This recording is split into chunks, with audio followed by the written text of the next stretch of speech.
မိထုံရာသီဘွားတွေအတွက်ဇူလိုင်လတလစာအတွက်ဟောပြောပေးမှာဖြစ်ပါတယ်။မေလ21ရက်နေ့စပြီးဇွန်20ရက်အတွင်းမွေးဖွားတဲ့သူကို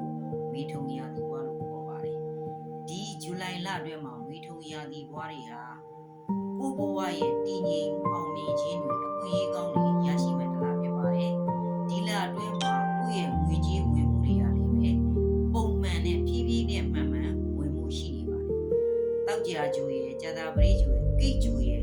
ဒီကောင်းမှုတွေကြောင့်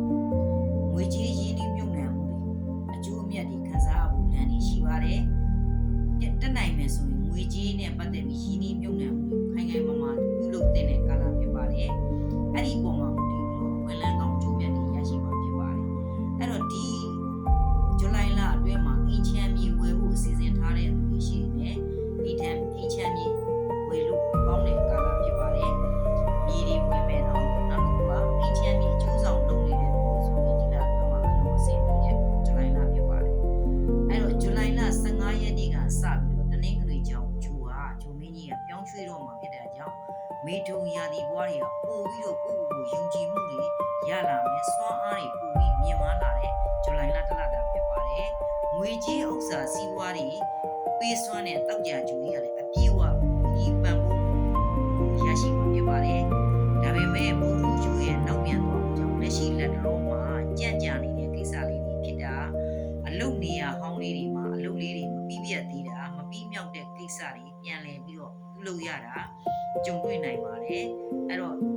အဆက်အသွယ်နဲ့ပတ်သက်တာတွေစာချုပ်စာတမ်းနဲ့ပတ်သက်တဲ့ကိစ္စတွေမှာဆိုလို့ရှိရင်အနေငယ်ကြံ့ကြာနေတာရှိနိုင်ပါတယ်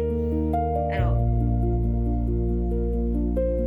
ဇူလိုင်လ26ရက်နောက်ပိုင်းမှာဒီကိစ္စတွေအားလုံးကပြန်ပြီးတော့ပြည်လည်လာလိမ့်မယ်နော်အစီအပြေချုံလာပြီ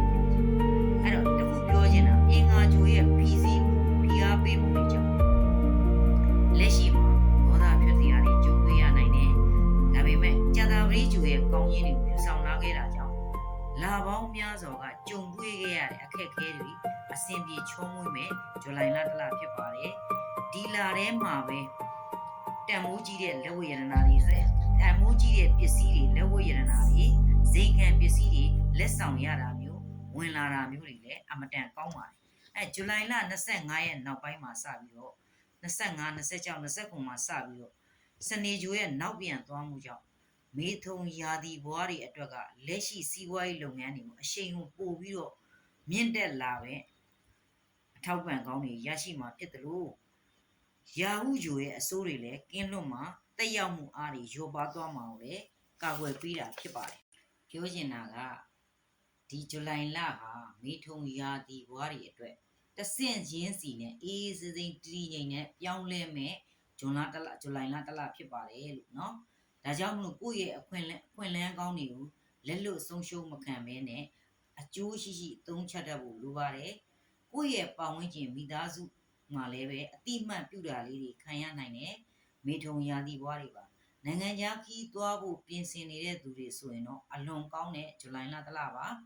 အခြေရေးမှာလည်းပဲအလွန်ကောင်းတယ်လို့ပြောရမယ်အဲ့တော့ချစ်သူအစ်စ်တွေတွေ့တာချစ်သူမရှိသေးတဲ့လူတွေဘဝလက်တွဲပေါ်တွေရှာဖွေတွေ့ရှိနိုင်တာမျိုးတွေအိမ်အောင်ဘက်ကောင်းတွေရှာတွေ့နိုင်တာတဲ့နောက်ပြီးတော့မင်္ဂလာကိစ္စတွေစိစက်ဆွေးနွေးတဲ့ကိစ္စတွေဖြစ်ပေါ်နိုင်ပါတယ်အိမ်အောင်ရေးမှာတော့နှစ်ရှည်လများခွဲခွာနေတဲ့အိမ်အောင်တွေပြန်လဲပေါင်းစည်းရတာမျိုးတွေကြုံတွေ့ရမယ်လက်ရှိအိမ်အောင်ရေးမှာလည်းတာယာနေတဲ့ကာလဖြစ်ပါတယ်ကျမ်းမာရေးမှာတော့အထွေထူးပြောစရာယောဂမရှိဘူးဒါပေမဲ့ခွဲစိတ်မှုလုပ်ဖို့စီစဉ်ထားတဲ့သူတွေကဒီလတောတွင်းမှာစတင်ပြုလုပ်လို့ရပြီเนาะကံကောင်းပါတယ်အဲ့တော့ကျမ်းမာရေးမှာတော့ခွဲစိတ်မှုပြုလုပ်ဖို့အစီအစဉ်နဲ့ပေါ့နော်စေုံစေကံပြဖို့လူတွေဆိုရင်ဒီဇူလိုင်လထဲမှာစတင်လုပ်ကြပါပညာရေးမှာတော့ဝင်ခွင့်လျှောက်ထားတဲ့လူပညာတော်သင်လျှောက်ထားတဲ့လူတွေနိုင်ငံသားမှာပေါ့ကိုသူများနိုင်ငံသားခိုင်ဖို့စီစဉ်ထားတဲ့လူတွေဆိုလို့ရှိရင်ဒီတော်မှာစူးစမ်းရင်အလွန်ကောင်းတဲ့ကာလတလတာဖြစ်ပါတယ်ဒါမဲ့အမှုခင်းတွေရှိခဲ့ရင်တော့ကိုယ့်ဘက်ကနေအသာစီးရမယ်ဇူလိုင်လပါ